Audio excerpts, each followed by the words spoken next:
बिंदु दिया जा रहा है, इसको आप जरूर देखें और चैनल का मेंबर बने।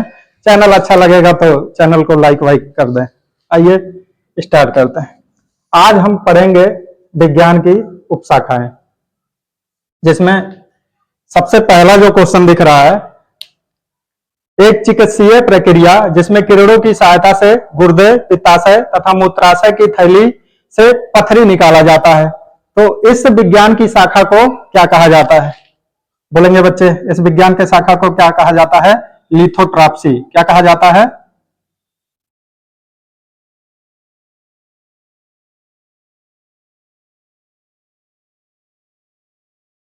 लिथोट्राप्सी। दूसरा क्वेश्चन इसी क्रम में दिख रहा है, परजीवियों का अध्ययन। अरे परजीवी जो दूसरे के ऊपर आश्रित रहता है, हम लोग भी क्या है? परजीवी, अपने माता पिता के ऊपर क्या है? आश्रित है, और जो है उनका खून चूसे जा रहे हैं, पिताजी पैसा दे दो, माताजी ये कर दो, ये ऐसा कर दो। ऐसे हमारे सर में भी जो जू पड़े हैं वो सब भी क्या है? परजीवी हैं, और इनका अध्ययन जो किया जाता है वो कहलाता है पैरासाइटोलॉजी।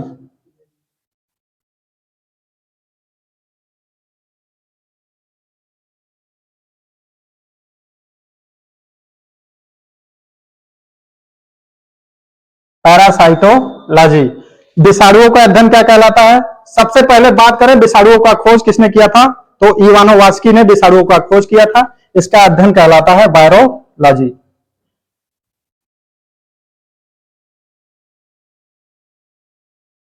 वायरोलॉजी। जीवाणुओं का अध्ययन क्या कहलाता है? तो जीवाणुओं का खोज लेवनहॉक ने किया था, और जीवाणुओं का अध्ययन कहलाता है बैक्टीरियोलॉजी।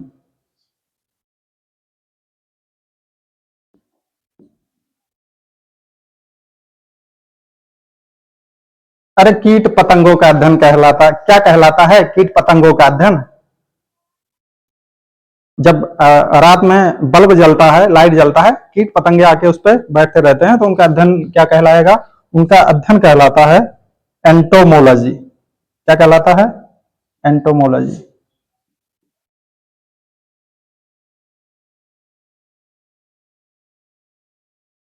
चींटियों का अध्ययन क्या कहलाता है? आपको पता होगा चींटी के बारे में कि चींटी एक ऐसी जीव है जो अपने शरीर का 50 गुना लेकर चल सकती है, और जब चींटियां चलती हैं तो एक क्रम में चलते चलते हुए एक विशेष प्रकार की गंध छोड़ती हैं। अन्य चींटियां भी उसके पीछे पीछे क्या होती रहती हैं? चलती रहती हैं। चींटियों का अध्ययन कहलाता है मिरमैकोलॉजी।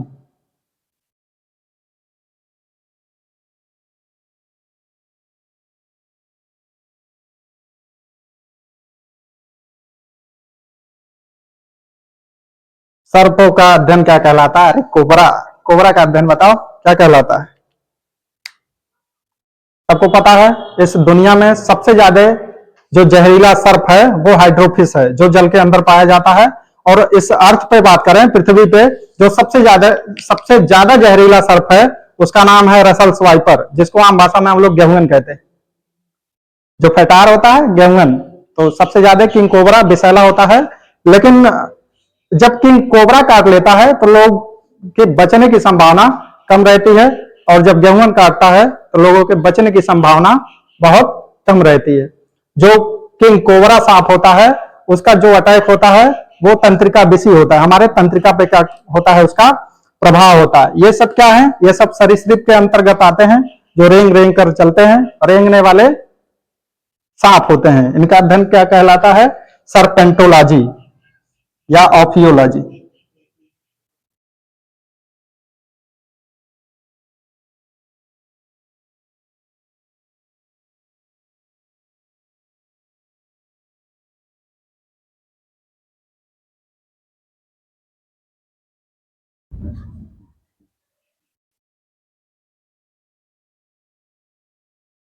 उभयचरों तथा सरीसृप का अध्ययन क्या कहलाता है?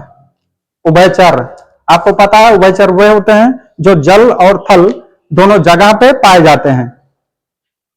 जल और थल दोनों जगह पे जो पाए जाते हैं उभयचर कहलाते हैं। जैसे मेढक, तो मेढक जल में भी रहता है और थल पे भी रहता है। मेढक की बात करें तो मेढक जो है श्वास 3 तरीके से लेता है। एक त्वचा से लेता है, और एक जो है लंग से लेता है, और एक जो है उसमें गिल्स भी पाए जाते हैं। तो मेढक 3 तरीके से श्वास लेता है। जब मेढक बाहर पृथ्वी पर आता है तो फिर अपने फेफड़े से श्वास लेता है, जब जल के अंतर्गत रहता है तो गलफड़े से लेता है, और जब मिट्टी के अंतर्गत चला जाता है तो अपने त्वचा से सांस लेता है। मेढक जो है उभयचर के अंतर्गत आता है, और इनका अध्ययन जो कहलाता है इसको कहा जाता है हर्पेंटोलॉजी।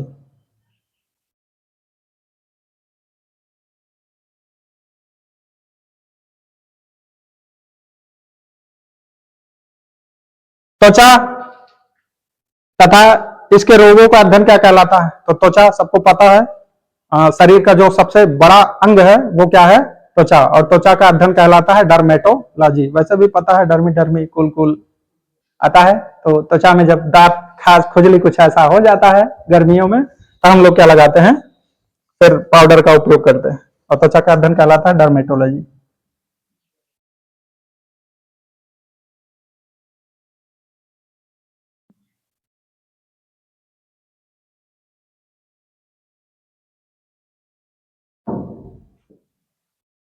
पोषण एवं पोषण विधि, तो कैसे लोगों का पोषण होगा, कैसे जो जीव हैं जंतु हैं उनका न्यूट्रिशन कैसे हो सकता है, इसका जो अध्ययन किया जाता है वो विज्ञान का शाखा है ट्रोफोलॉजी।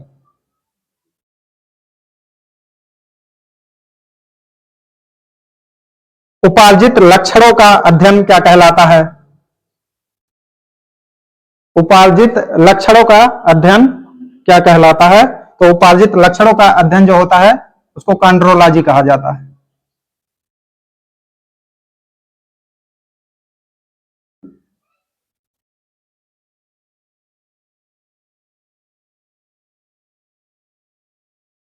उपार्जित लक्षणों का अध्ययन क्या कहलाता है? कॉन्ड्रोलॉजी। मानव सहित सभी जंतुओं का व्यवहार, तो मानव सहित जो भी जंतु हैं जैसे गाय हो गए, पशु पक्षी, इनका जो व्यवहार होता है पर्यावरण में कैसे रहते हैं, ठीक है, इनके साथ मानव का व्यवहार कैसा रहता है, ये जो विज्ञान की शाखा है इसको कहा जाता है इथोलॉजी।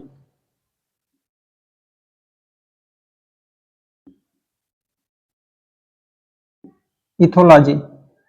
और पर्यावरण का अध्ययन विज्ञान के किस शाखा में किया जाता है, ये बच्चे आप लोग बताएंगे। यकृत का अध्ययन क्या कहलाता है? तो सबको पता है सबसे बड़ी जो ग्रंथि है वो क्या है? यकृत है। और यकृत में छोटी आंत, बड़ी आंत, ठीक है, अग्नाशय वगैरह आता है। तो यकृत का अध्ययन कहलाता है हिपैटोलॉजी। क्या कहलाता है? हिपैटोलॉजी।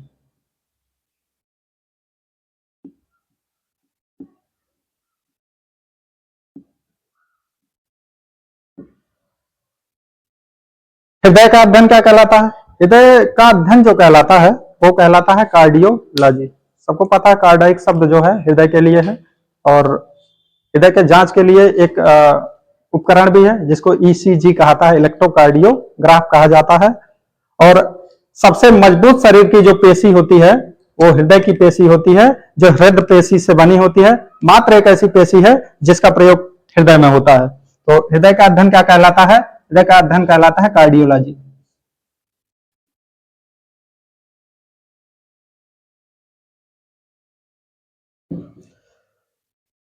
गुर्दा, अरे इसी को वृक्क कहा जाता है, और इसी का एक नाम क्या है? किडनी। तो गुर्दे का अध्ययन क्या कहलाता है? वैसे गुर्दे का आकार बता दें तो जो एक सेम का बीज होता है उसका जो एक फलक होता है जस्ट ऐसा आकार होता है, और एक गुर्दे का भार करीब करीब 150 ग्राम होता है। दोनों को मिला लें तो 300 ग्राम भार होता है। और लेफ्ट साइड वाला गुर्दा थोड़ा सा क्या होता है? ऊपर उठा होता है। इसकी जो क्रियात्मक इकाई है उसको नेफ्रॉन कहा जाता है। नेफ्रॉन के बहुत सारे पार्टिकल मिलके क्या बनाते हैं? गुर्दे का निर्माण करते हैं। तो गुर्दे का अध्ययन कहलाता है नेफ्रोलॉजी।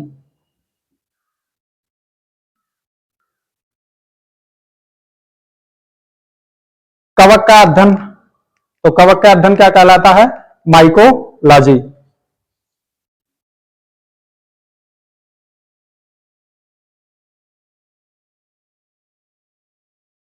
सवालों का अध्ययन, तो सवाल क्या होता है? सवालों का अध्ययन कहलाता है फाइकोलॉजी। और इन्हीं दोनों का जो सहजीवी होता है वो लाइकेन होता है। लाइकेन का अध्ययन भी क्या कहलाता है?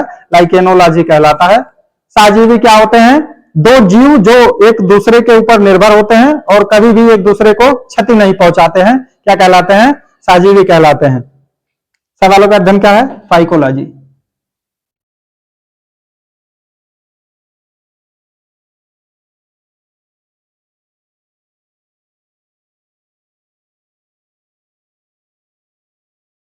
लाइकेन, लाइकेन कवक और प्लस शैवाल,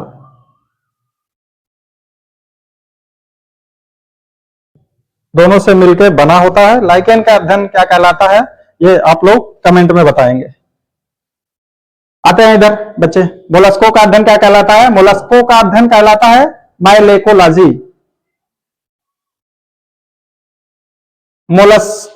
मोलस्का के जो खोल होते हैं वो किसके बने होते हैं? वो बने होते हैं कैल्शियम कार्बोनेट के। कैल्शियम कार्बोनेट आप जानते हैं जो चूना पत्थर कहलाता है। तो जो भी सीपी, शंख, घोघा और ऐसे जो समुद्री जीव हैं जिनके ऊपर सल्क होता है, यानी उनके ऊपर कवर पाया जाता है, वो किसका बना होता है? वो बना होता है कैल्शियम कार्बोनेट का। और इसके अंतर्गत जो आते हैं वो मोलस्का होते हैं, मोलस्का के अंतर्गत रखे गए हैं। इनका अध्ययन जो होता है वो विज्ञान की शाखा माइलेकोलॉजी के अंतर्गत होता है।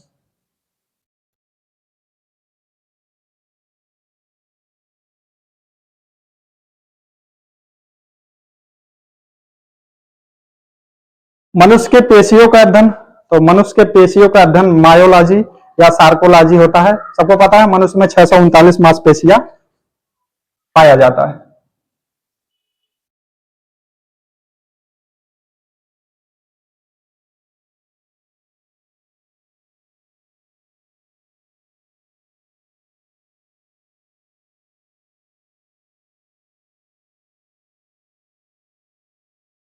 स्तनधारियों का अध्ययन, तो स्तनधारी के अंतर्गत जो भी मैमल्स आते हैं जिनमें स्तन ग्रंथि का विकास होता है, जो बच्चों को फीडिंग कराते हैं यानी दूध पिलाते हैं, वो सब जीव मनुष्य स्तनधारी के अंतर्गत आते हैं। ठीक है, चमगादड़ भी स्तनधारी के अंतर्गत आता है, व्हेल मछली भी स्तनधारी है और डॉल्फिन भी क्या है?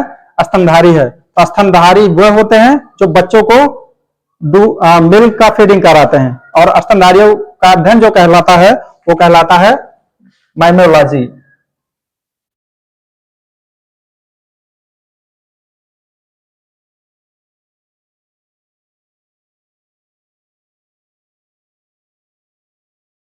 जीवन के नियम से संबंधित, तो जीवन के नियम से संबंधित जो विज्ञान की शाखा है वो बायोनॉमी है। क्या है? बायोनॉमी।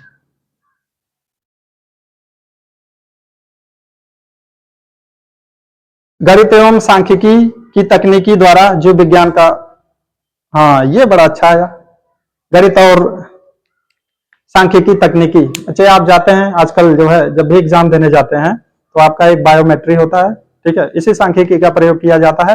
यानी इस जो विज्ञान की शाखा है इसे क्या कहा जाता है? बायोमेट्री कहा जाता है।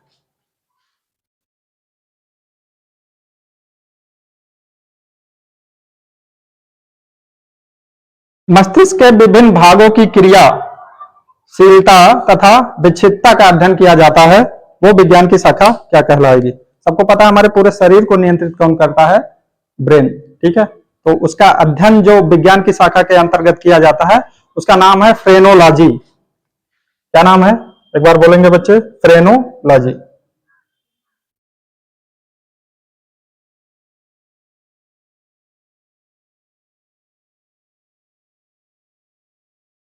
फूलों का अध्ययन, अरे फूल फूल तो बहुत मतलब देखते देखते एकदम पागल हो जाते हो। और फूलों का अध्ययन कहलाता है पोमो, फूलों का अध्ययन कहलाता है एंथोलॉजी।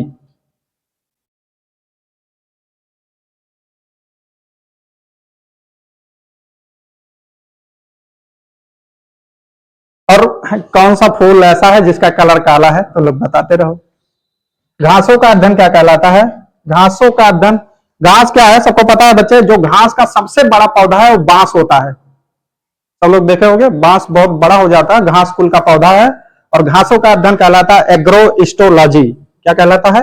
एग्रोइस्टोलॉजी।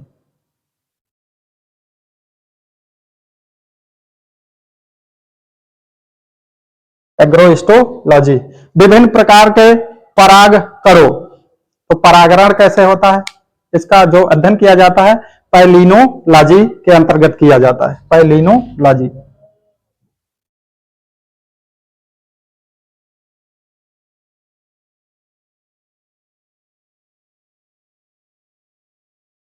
कैंसर खतरनाक बीमारी आ गया है भैया। कैंसर, कैंसर व संबंधित जो ट्यूबर होते हैं, सबको पता है ट्यूबर ब्रेन में होता है। और ब्रेन में ट्यूबर क्यों होता है?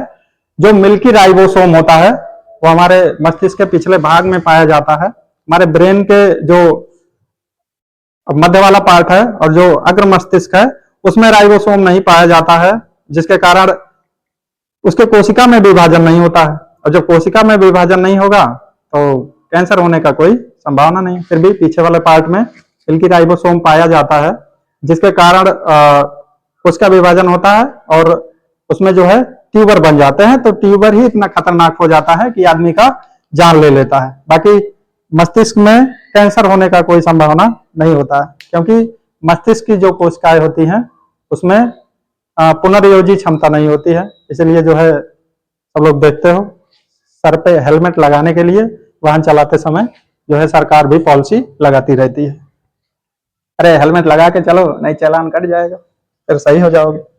कैंसर का अध्ययन कहलाता है बच्चे ऑन्कोलॉजी। और सबको पता है कैंसर दिवस कब मनाया जाता है? तो 4 फरवरी को कैंसर दिवस मनाया जाता है। कैंसर जो होता है 3 प्रकार का होता है, आगे कभी पढ़ाएंगे तो बता देंगे।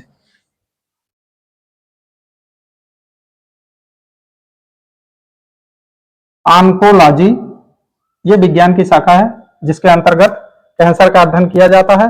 और 4 फरवरी को चीरफाड़ दिवस मनाया जाता है। चीरफाड़ मतलब कैंसर दिवस। शरीर के विकास में आने वाली असमानताओं का अध्ययन क्या कहलाता है? तो शरीर के विकास में आने वाली असमानताएं क्या है ये तुम लोग बताओ, खूब पढ़े हो। उपास्थि से संबंधित अध्ययन क्या कहलाता है? कॉन्ड्रोलॉजी।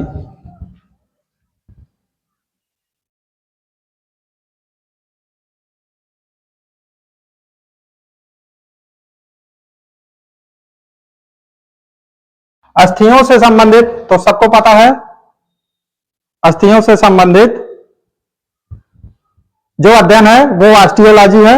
और हमारे हड्डी का जो भी अध्ययन किया जाता है, जब हम लोग कभी जामुन खाने चढ़ जाते हैं, हाथ पांव टूट जाता है, फिर जाते हैं और प्लास्टर वगैरह होता है, फिर हड्डी का जांच भी होता है और इसका अध्ययन किया जाता है विज्ञान की शाखा ऑस्टियोलॉजी के अंतर्गत।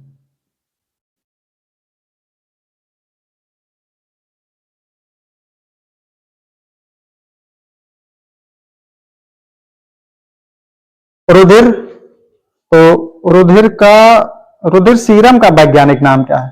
सबको पता है बच्चे, रुधिर से जब हम लोग रुधिर के प्लाज्मा से प्रोटीन निकाल लेते हैं तो बचा हुआ पार्ट क्या कहलाता है? सीरम। और इससे जो है बीमारियों का जांच किया जाता है। तो सीरम का अध्ययन क्या कहलाता है या इसका वैज्ञानिक नाम क्या है? इसका अध्ययन जो है वो है सीरोलॉजी। क्या है? सीरोलॉजी।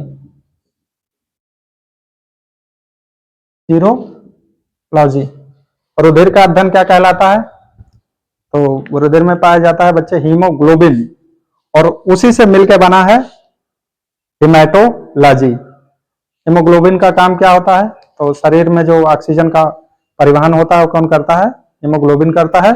उसी के कारण रक्त का रंग कैसा होता है? लाल होता है। इस बात को ध्यान रखना है। हेमाटोलॉजी।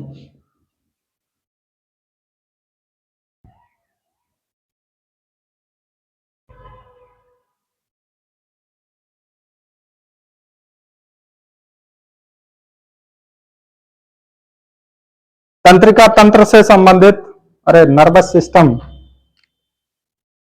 नर्वस सिस्टम सब लोग जानते हो बच्चे, इसमें 2 पार्ट आता है, पूरा ब्रेन आता है और स्पाइनल कार्ड आता है।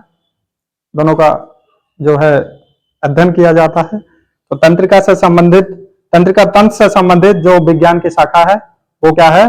न्यूरोलॉजी। और जब भी हमारे ब्रेन में या तंत्रिका से संबंधित कोई समस्या आता है तो हम लोग कहा जाते हैं न्यूरोलॉजिस्ट के पास जाते हैं। इसका जो डॉक्टर होता है न्यूरोलॉजिस्ट होता है। तंत्रिका से संबंधित अध्ययन जो किया जाता है उसको कहा जाता है न्यूरोलॉजी।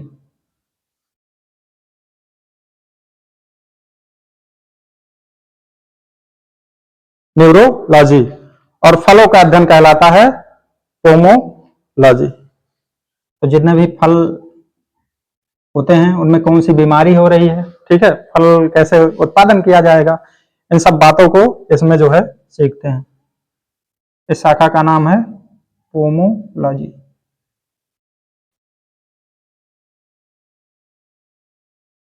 पोमोलॉजी। एक प्रश्न हमने लिखा है कि फ्लेवोग्राफी किसका अध्ययन है। तो फ्लेवोग्राफी जो अध्ययन होता है वो नसों का होता है। जो भी नस होते हैं जिनमें ब्लड क्या होता है, फ्लो करता है, ठीक है, ये नसों का अध्ययन कहलाता है। जीव विज्ञान शब्द का सबसे पहले प्रयोग किसने किया था, तो सब लोग जानते हो बच्चे, लेमार्क और ट्रेवी अरेनस दो वैज्ञानिक थे जिन्होंने जीव विज्ञान शब्द को दिया था।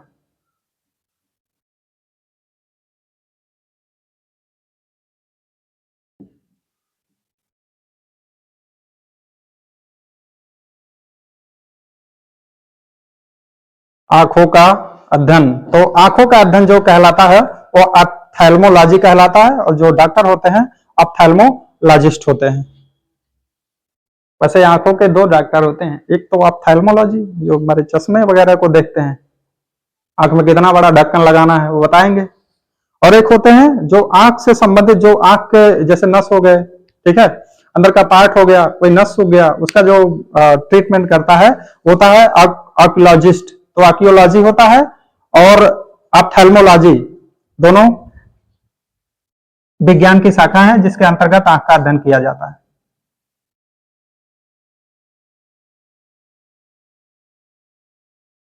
ऑप्थेल्मोलॉजी।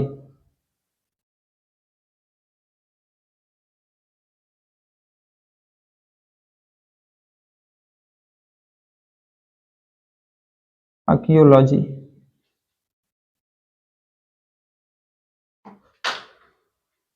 पेन टपक गया, तुम्हारे एग्जाम में आने वाला है। नाक का अध्ययन, कान का अध्ययन और गला का अध्ययन, ये तुम लोग बताओ। वैसे बड़ा खतरनाक सा नाम है, हमको पता नहीं है। शॉर्ट फॉर्म में इसको बोला जाता है ENT। पूरा नाम क्या है हिंदी में, कोई बालक जो है, न्यूमिस्मैटिक्स।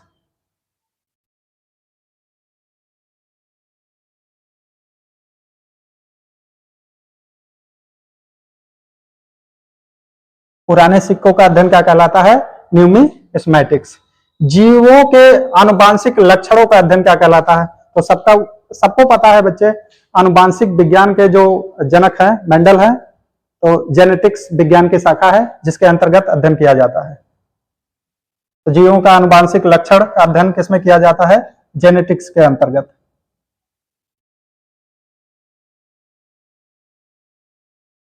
शरीर के विभिन्न भागों के कार्यों तथा कार्य विधि का अध्ययन।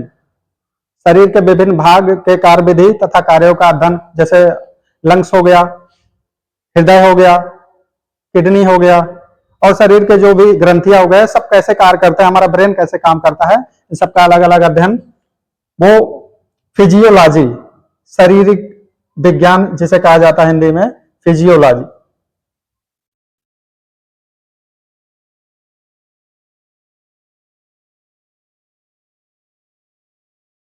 फिजियोलॉजी। मृदा निर्माण, मृदा के प्रकार इत्यादि का अध्ययन। मृदा का निर्माण कैसे होता है, इसके प्रकार क्या है, इन सब का जो अध्ययन किया जाता है पेडोलॉजी। विज्ञान के शाखा का नाम है पेडोलॉजी।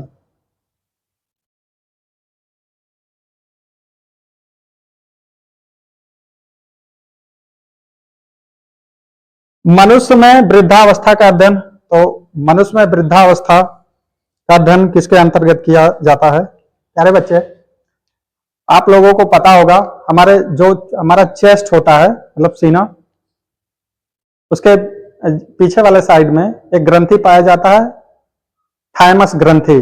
सबको पता है जब आदमी बुजुर्ग होता है वो ग्रंथि विलुप्त हो जाता है और आदमी में क्या आ जाता है, बुढ़ापा। तो बुढ़ापा किसके कारण आता है, थाइमस ग्रंथि के विलुप्त हो जाने से बुढ़ापा आता है। और जो विज्ञान की शाखा है जिसके अंतर्गत बुढ़ापे का अध्ययन किया जाता है, जेरेंटोलॉजी।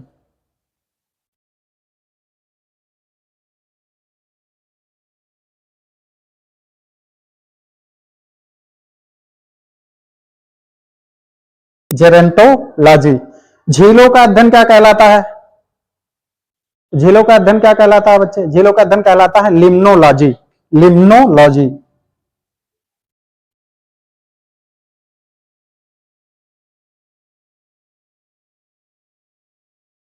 वैसे आप एक प्रश्न का आंसर बताओ, भारत में किस झील का निर्माण उल्का पिंड के गिरने से हुआ था? पादप जीवाश्म का अध्ययन क्या कहलाता है? तो पादप जीवाश्म का अध्ययन कहलाता है पैलियोबॉटनी।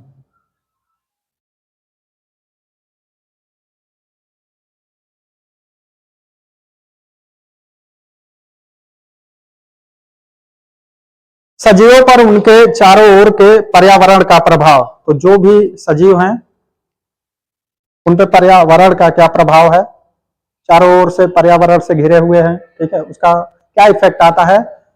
ये विज्ञान की शाखा जो है इसको हम लोग बोलते हैं इकोलॉजी, पारिस्थितिकी। तो विज्ञान की जो शाखा है इकोलॉजी उसको कहा जाता है।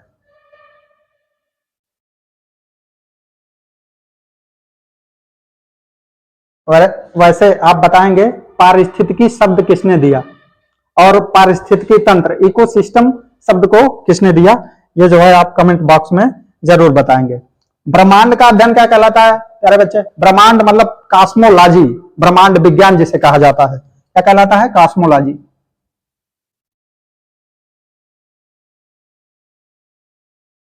विभिन्न प्रकार के जंतुओं का अध्ययन। तो जंतु विज्ञान सब लोग जानते हो और इंटर वाले बच्चे पढ़ते भी हैं, जूलॉजी, बॉटनी। तो जूलॉजी के अंतर्गत जंतु विज्ञान का अध्ययन किया जाता है, बॉटनी के अंतर्गत पौधों का, पादप का अध्ययन किया जाता है। और जीव विज्ञान और जंतु विज्ञान के जनक कौन है, ये आप लोग कमेंट में बताते रहें। जंतुओं का अध्ययन जूलॉजी।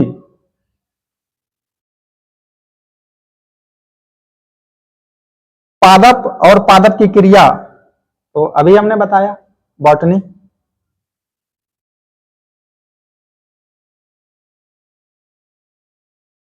हेलोग्राफी क्या है बच्चे? तो हेलोग्राफी क्या है? एक ऐसी तकनीकी है जिसके माध्यम से 3D फिगर हम लोग बना सकते हैं।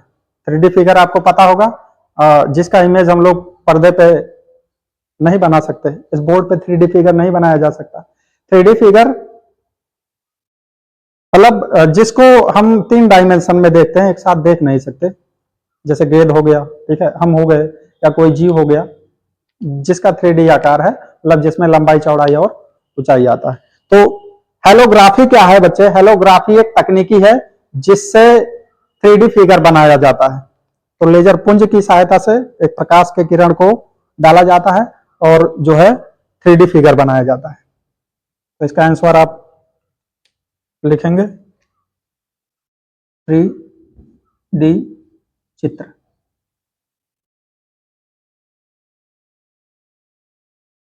थ्री डी चित्र का निर्माण लेजर बीम से।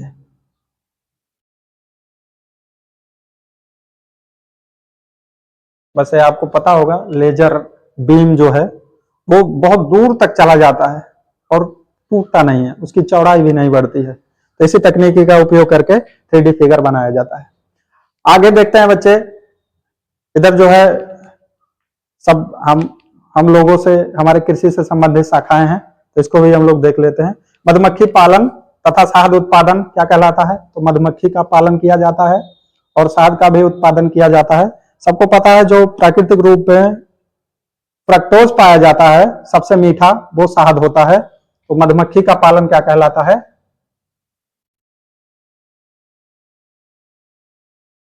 मधुमक्खी। वैसे एक बात बता दें, मधुमक्खी मधुमक्खी के द्वारा बारूदी सुरंग का पता लगाया जाता है। जब भी बारूदी सुरंग बिछाया जाता है तो अगर इनको पता करना रहता है तो मधुमक्खियों के द्वारा पता किया जाता है और क्रेफिश ने इसका खोज किया था, इस बात को ध्यान रखना। मधुमक्खी पालन, एपीकल्चर।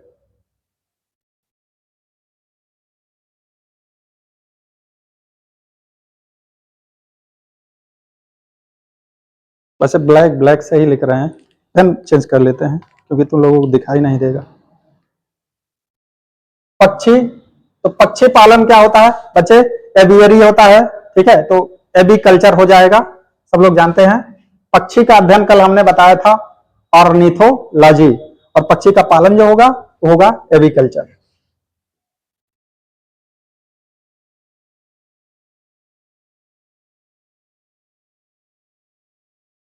जलीय जीव, तो जलीय जीव और जीव में दोनों चीज आ सकते हैं, जंतु और वनस्पति, तो इनका जो पालन होता है वो होता है एक्वा कल्चर।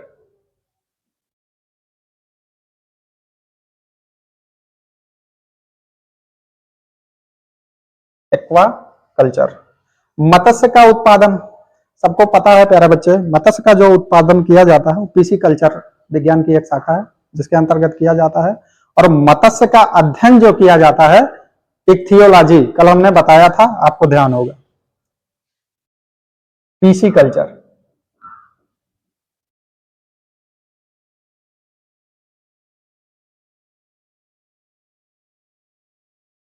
रेशम कीट पालन, तो सबको पता है रेशम कीट पालन। रेशम कीट पालन जो विज्ञान का शाखा है वो सेरीकल्चर है, सेरीकल्चर।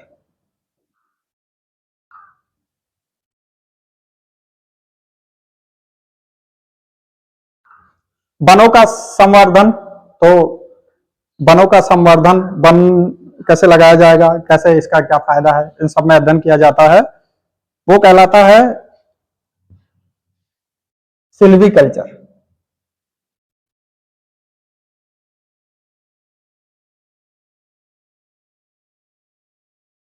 वैसे आप बताएंगे हमारे पर्यावरण के लिए कितने परसेंट वन का होना अनिवार्य है। स्पंज का संवर्धन क्या होता है? स्पंज जानते हो, जिसके कारण रोटी होता है, ब्रेड होता है, इन सब में ज्यादा फुलाव होता है, तो उसका अध्ययन जो किया जाता है बच्चे जानते हैं, इसको बोलते हैं स्पॉन्जी कल्चर।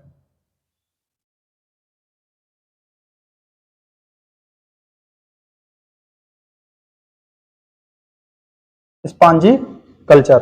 फूलों की खेती क्या होती है? तो फूलों की खेती जो होती है फ्लोरी कल्चर। क्या होती है? Flori culture.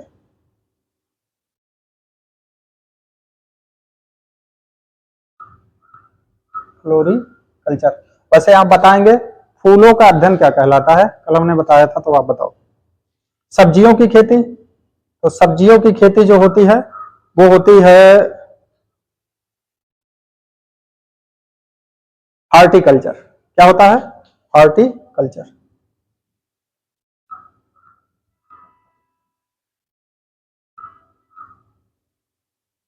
वृक्ष तथा झाड़ियों की खेती, तो इसको बोलते हैं आर्बोरी कल्चर।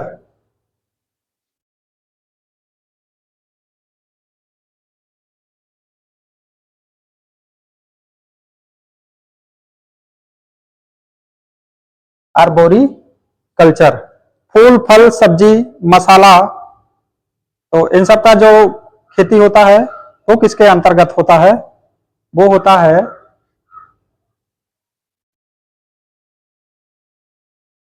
किसके अंतर्गत होता है? फूल फल सब्जी या मसाला। तो ये बच्चे आप लोग बताएंगे फूल फल सब्जी मसाले का अध्ययन किसके अंतर्गत होता है? फसलों की खेती क्या कहलाती है? जो फसल हम लोग उगाते हैं, गेहूं हो गया, धान हो गया, और भी जो सीजन में फसल आते हैं, उसका उत्पादन जो हम लोग करते हैं वो जो विज्ञान की शाखा है एग्रोनॉमी।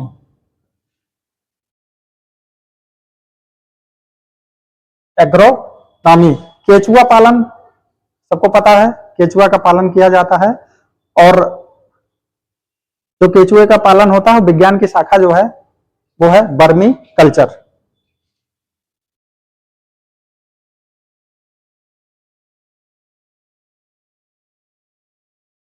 वैसे एक प्रश्न है बच्चे, प्राकृतिक का इंजीनियर किसे कहा जाता है?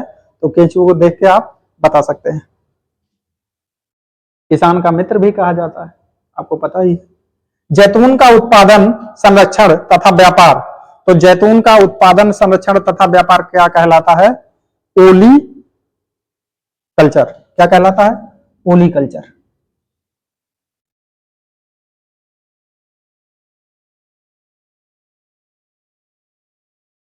ओली कल्चर। सातूत की खेती, तो सातूत की खेती होती है मोरी। ध्यान से सुनना हमारी बात, मोरी, वहां पे ओ का मात्रा, रा पे बड़ी का मात्रा, मोरी कल्चर।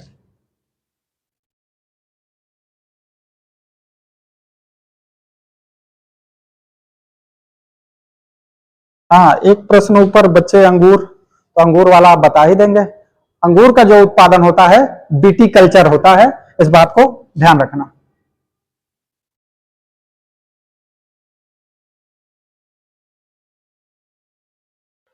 समुद्री जीवों का संवर्धन मानव उपयोग हेतु, जैसे सीपी का उत्पादन हो गया या मोती हो गए, तो जो समुद्री जीव जो मानव अपने उपयोग के लिए उत्पादन करता है, वो विज्ञान के किस शाखा के अंतर्गत आता है? उसको कहते हैं बच्चे मेरी कल्चर। वहां पे मोरी कल्चर था, शहतूत की खेती, यहां पे क्या है? मेरी। तो इस बात को ध्यान रखना, मेरी कल्चर।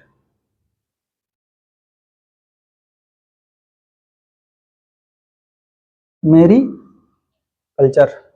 एक प्रश्न हमने लिखा है बच्चे, मृदा विहीन पादप संवर्धन, तो बिना मिट्टी के पौधे उगाना क्या कहलाता है? अब बताएंगे?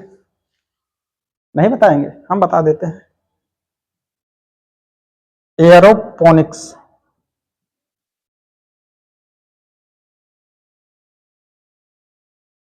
या इसी को कहा जाता है हाइड्रोपोनिक्स। हाइड्रोपोनिक्स,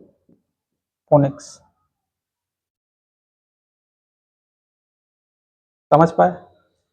इस विज्ञान के शाखा में मिट्टी का प्रयोग होता ही नहीं है, इसमें जो खनिज तत्व होते हैं उनका प्रयोग होता है, जल का प्रयोग होता है, और बहुत अधिक मात्रा में फसल उगाए जा रहे हैं। आजकल इस टेक्नोलॉजी का बहुत ज्यादा उपयोग हो रहा है। एक प्रश्न है, समय का अध्ययन क्या कहलाता है? आप लोग बताएं। तो समय के लिए आता है आवर, आवर का मतलब होता है घंटा, और समय का अध्ययन कहलाता है ओरोलॉजी, जो कि आवर शब्द से बना है, इसको बोलेंगे ओरोलॉजी।